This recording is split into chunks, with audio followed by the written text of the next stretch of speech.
All right. Happy Thursday. Happy New Year's Eve. Last day of 2020. Big waves out there. Good to see you. Good to see you. Good to see you. So I really like the the word or the message for today. Wake up. Wake up. What was that? There was a Wake Up America. Wake up, America. Y'all remember that? So today the lesson is wake up, and I got a little help about this today because I was I was all over the place again, man. But I tell you, I really like this. I really like this once I really grasp, put it into my thoughts, and I want to start by saying this on wake up. I'm gonna go with woke. You'll see why in a minute. Woke. Eyes are open to the alternatives. I believe that all of us right now that's in this community that's watching in live that are going to watch the recording maybe on YouTube or something down the road. Here's the thing. We're living in a time today where we got to be woke, meaning we got to have our eyes open to what's going on around us and the alternatives, not in a negative way, in a very positive way. I want to ask you, raise your hand if you remember the time where you could not watch a movie at home. How many of you lived in that time? I did as a kid. I remember as a kid when the VHS tapes came out and you could rent the VCRs at the video store, right? And then you'd bring it home and it was like you'd get like six of them and binge movie watch with your parents during that time. I don't know if any of you can relate to that. I know you can. And then I remember when, man, Blockbuster was a hit. Like Blockbuster movie rental was big. Like all these movies, now you can't find them. I remember when Redbox was big. How many of you remember that? And then transition alternatives happened. Then Netflix came in. Then YouTube TV came in. Apple TV. Nothing negative, but the world changed the way you watch videos. Well, I think you've got to be woke. You got to have your eyes open to opportunities or to alternatives. And we're living in a time like that. I'll give you an example. Traditional in office jobs versus working from home. You know, I'm in a profession in my industry where, let's just be honest, it's had a negative connotation. It's had a negative for years, oh, you do that. Where today, like having a home based business, working from home is like, oh, I've been doing that since last March.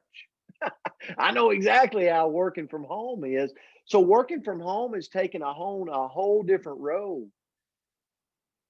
Do you think the people that's working from home and has worked from home for a year is going to want to just all of a sudden start getting up in the morning, getting dressed, and going back to the office?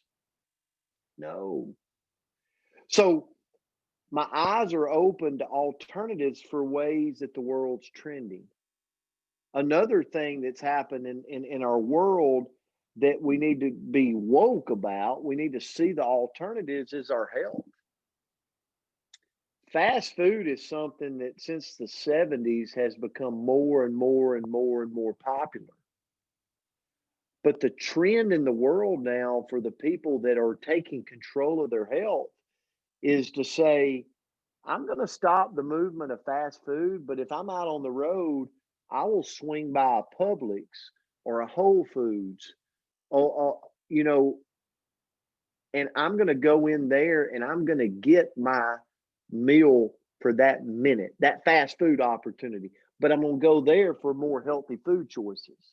So it's alternatives. It's being woke to the alternatives that the world has for us today.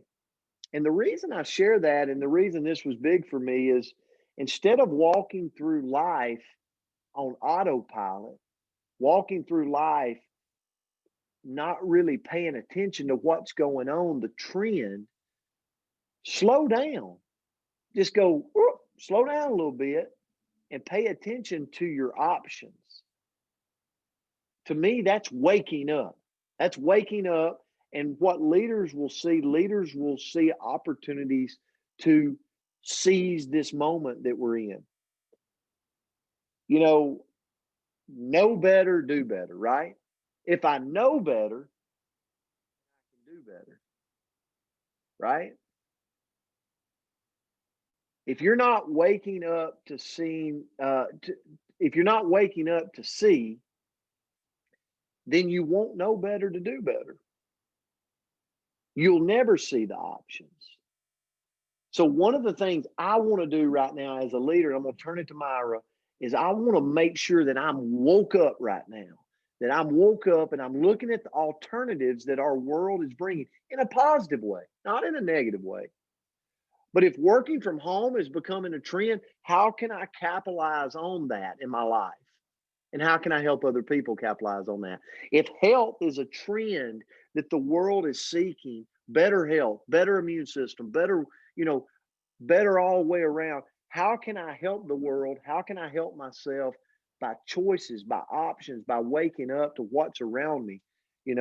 That's kind of where this went for me today. And it was perfect timing for the last day of 2020 because I definitely want to be woke. I definitely want to be truly waking up going into 2021 to capitalize on where we're at in the world. Coach, I'm going to turn it to you.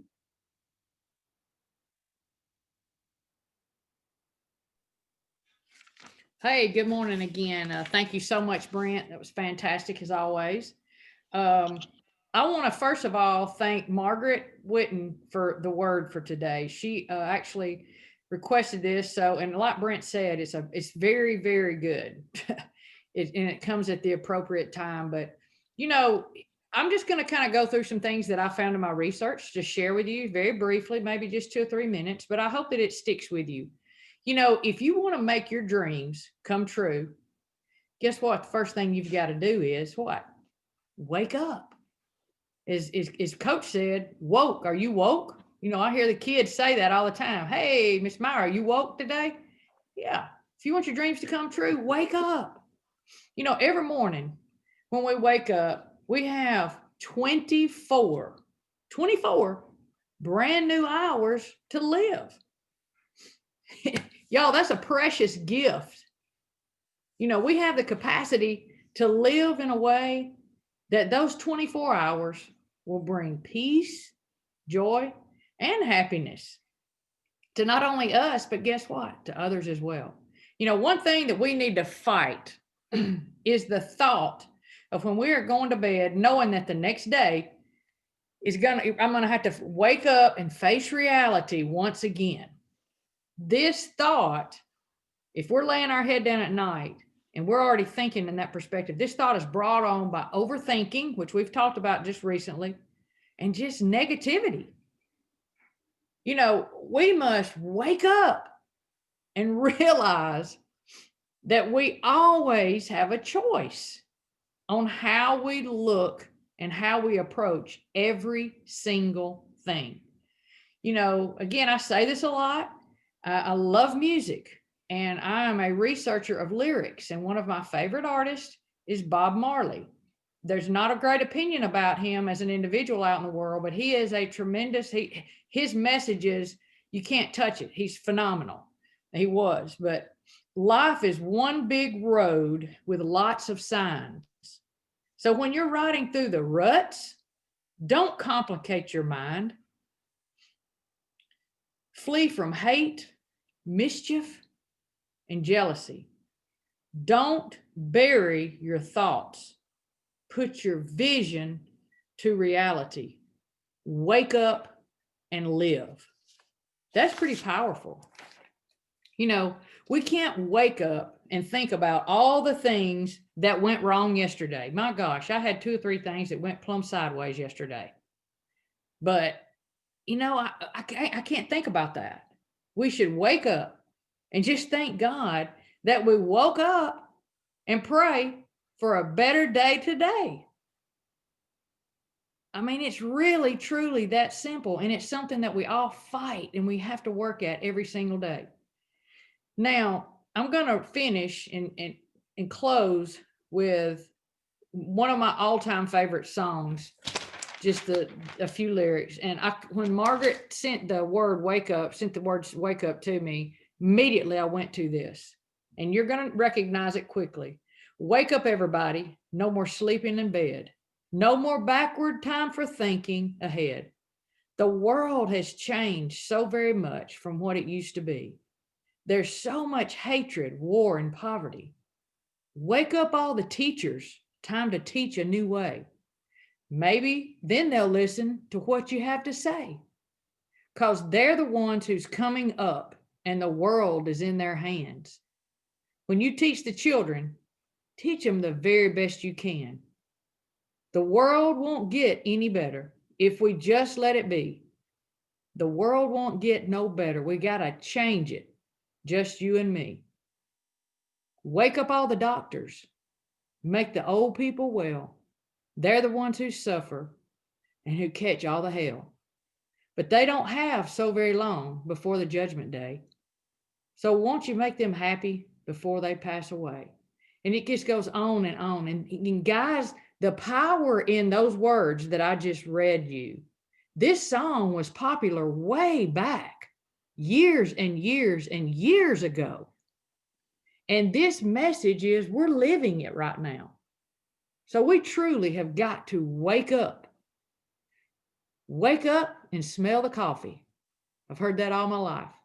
So, gosh, everybody have a wonderful New Year's Eve. Be safe. And I just look forward to sharing tomorrow with you as we enter the new year. God bless you all. I love you and Happy New Year. Guys, we love you. We appreciate you. We'll join back next Monday. Okay. Everybody enjoy your New Year's Day. If you're of the theory that eating black-eyed peas will bring you finances, then eat a lot of those. And where I'm from, we eat hog jaw. If you don't know what that is, call Dwight Owens. We can tell you, okay? It is a great New Year. Coach. And don't collard greens. Collard greens. There's people going, what are you talking about? Well, let me tell you, we'll be eating those tomorrow. I'll take a picture of them and show you. So we love you guys. We're grateful for you. Happy New Year. We are absolutely going to have an amazing 2021 together, and so excited about it. And I'm excited for the last day of 2020, okay? Let's go out and make the world a better place today, okay? Have a great one. See you. Bye, guys. Love you. Thanks for joining, you people on Facebook Live. Thank you so much. Thank you. Thank you.